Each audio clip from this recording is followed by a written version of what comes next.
дар мавҷ барномаи иттилоотии хабар.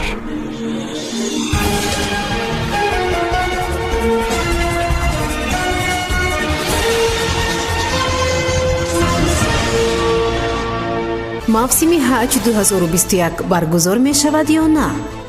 посухи вазорати корҳои хориҷии тоҷикистон ба дипломатҳои қирғиз: хабари носанҷидаро паҳн накунед. то амир наояд масҷид боз намешавад. ифтитоҳи бузургтарин масҷиди душанбе маълум нест. размикори тоҷик Фаридун Одилов Калининро буғӣ карда қаҳрамон шуд. гуфтугӯ бо диаспора: мақомот аз муҳоҷирони тоҷики Санкт-Петербург чӣ хост? суҳбати телефонии Сироҷиддин Муҳриддин ва Сергей Лавров. шарҳи ин ва дигар хабарҳо бо шумо ҳастам. Муниса Атамбоева. салом. масъулони кумитаи дини тоҷикистон мегӯянд, масъалаи доир шудани маросими ҳаҷ 2021 ба вазъи эпидемиологӣ дар кишварҳои мусалмоннишин бастагӣ дорад. кумитаи дини тоҷикистон мегӯяд, ҳоло дақиқан маълум нест, ки зоирони тоҷик кай имкони зиёрати хонаи худоро пайдо мекунанд. давлатзода Сулаймон Пирхон дар нишасти матбуотӣ изҳор дошт, тоҷикистон ҳамоно мунтазири посухи ҷониби Арабистони Саудӣ аст. ба таъкиди ӯ, ҳоло Арабистони Саудӣ қатъиян маросими ҳаҷро лағв накардааст ва ҳамзамон иҷозати вуруди мусалмононро низ эълон накардааст. ӯ мегӯяд, тоҷикистон ҳоло дар рӯйхати сабз қарор дорад ва бо беҳ шудани вазъи эпидемиологӣ зоирони тоҷик имкони адои маросими ҳаҷро пайдо мекунанд. гуфта мешавад, Арабистони Саудӣ ҳамакнун натиҷаи эмгузаронӣ аз коронавирусро интизор аст ва ҳамчунин беҳтар шудани вазъи эпидемиологӣ дар кишварҳои мусалмониро назорат мекунад. ёдрас мешавем, ки харҷи сафари ҳаҷи умраи дар солҳои пеш беш аз 20 000 сомонӣ ё муодилаи $2,500 амрикоӣ ҳисоб мешуд, аммо масъулини ширкатҳои сайёҳӣ ҳоло сафари ҳаҷи навро эълон накардаанд. вазорати корҳои хориҷии тоҷикистон ва сиёсатмадорони қирғиз дар мавриди вокуниши онҳо ба гӯё вогузор шудани обанбори Торткул ба Тоҷикистон посух додааст. масъалаи вогузор шудани обанбори Торткул ба ҷумҳурии Тоҷикистон баҳси гармиро дар парлумони ҷумҳурии Қирғизистон хезонд. аксари сиёсатмадорони он кишвар аз гӯё вогузор шудани обанбори Торткул ба Тоҷикистон шадидан изҳори нигаронӣ намуданд. дар робита ба нигарониҳои дипломатҳои қирғиз, вазорати корҳои хориҷии Тоҷикистон унвонии ҳамдоёни худ посухе равон карда изҳор намуданд, ки иттилои носанҷидаро паҳн накунанд, зеро он метавонад оқибати нохуберо ба миён орад. дар изҳороти вазорати корҳои хориҷа аз ҷумла чунин омадааст, ки раванди делимитатсия ва демаркатсияи хатти сарҳади давлатии Тоҷикистону Қирғизистон ба итмом нарасидааст. музокироти ҳайатҳои ҳукуматии ҷумҳурии Тоҷикистон ва ҷумҳурии Қирғизистон оид ба масъалаҳои марзӣ идома дорад, таъкид мешавад дар хабар.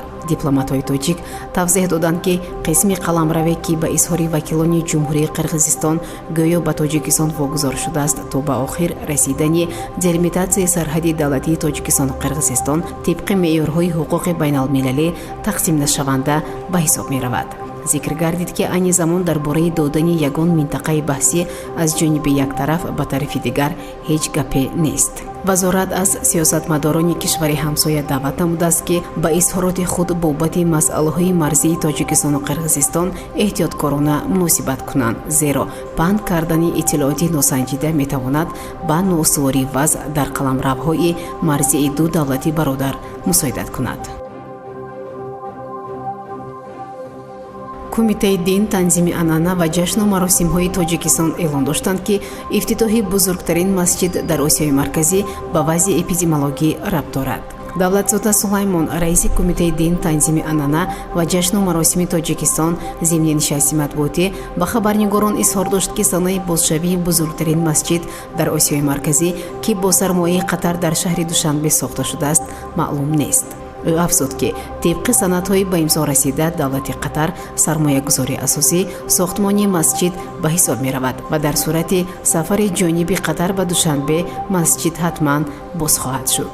бозшавии масҷид ба ҳолати вазъи эпидемиологӣ рабт дорад. дар кишвар на танҳо масҷиди сохти Қатар, балки дигар масҷидҳо низ ба сабаби эпидемиологӣ муваққатан баста шуда буданд, зикр кардааст давлатзода Сулаймон.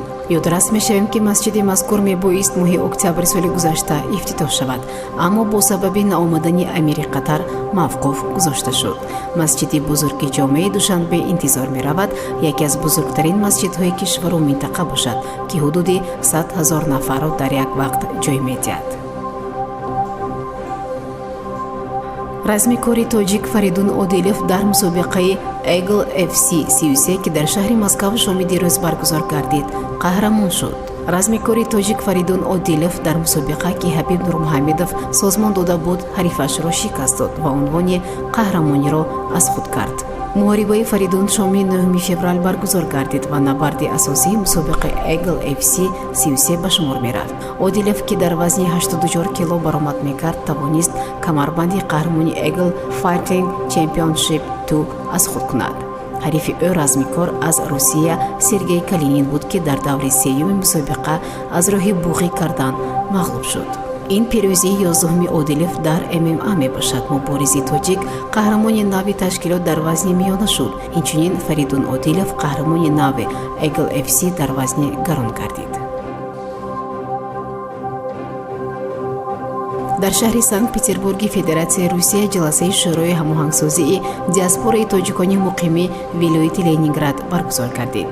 бинобар иттилои дафтари матбуоти парлумони Тоҷикистон, земни мулоқот консули генералии Тоҷикистон дар Санкт-Петербург Ҳомидҷон Назарӣ таъкид доштааст ки ҳамаи кормандони консулгарӣ дар ҳар лаҳза омодаанд ки ба ҳамватанон дар ҳама масъалаҳои ба миён омада кӯмак расонанд. риояи қонунҳои Русия барои шаҳрвандони Тоҷикистон ки дар шаҳри Санкт-Петербург зиндагӣ мекунанд аҳамияти калон дорад.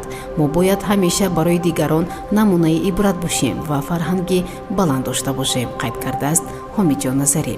дар ҳамин ҳол намояндаи ваколатдори Маҷлиси олӣ дар Ассамблеяи байнипарлумонии Иттиҳоди Давлатҳои Мустақил Бахтовар Сафарзода дар суҳбат бо диаспораи тоҷикони Санкт-Петербург қайд намудааст ки паёмадҳои пандемия ба иқтисодиёти кишварҳои ҷаҳон аз ҷумла ба рушди иқтисоди миллӣ, бюҷети давлатӣ, гардиши савдои хориҷӣ, фаъолияти корхонаҳои саноативу муассисаҳои хизматрасонии кишварамон таъсир расондааст.